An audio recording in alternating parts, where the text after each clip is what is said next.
மா என்னம்மா பண்ணுற? கேன்சரை காசு கொடுத்து வீட்டுக்கு கூப்பிட போறியா? போமா. என்னடா என்னாச்சு? சப்பாத்தி தானே சுட்டுட்டு இருக்கேன். சப்பாத்தி பிடிக்காதுன்னு டகால்ட்டி விட பாக்குறியா? அதெல்லாம் ஒன்றும் இல்லை. ஒரு நெட் ரிசர்ச் பண்ணேன்.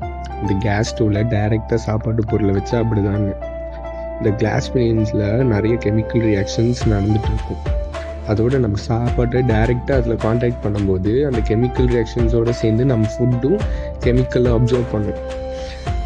நீயும் டேடியும் எப்படி இந்த ஆக்டிங் போட்டு அடிக்கிறீங்களா அதே மாதிரி.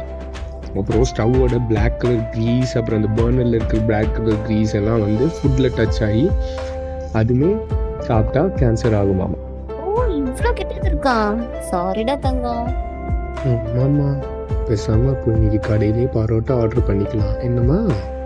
இருடி ராசா, இப்படி பண்ணாதான் கேன்சர் வரும். இதுக்கு ஒரு ப்ராடக்ட் இருக்கு.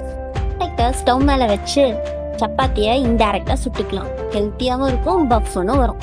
ஓ, என்ன பாக்குறீங்க? உங்களுக்கும் இந்த ப்ராடக்ட் வேணுமா? அப்போ கமெண்ட்ல அம்மான்னு டைப் பண்ணுங்க.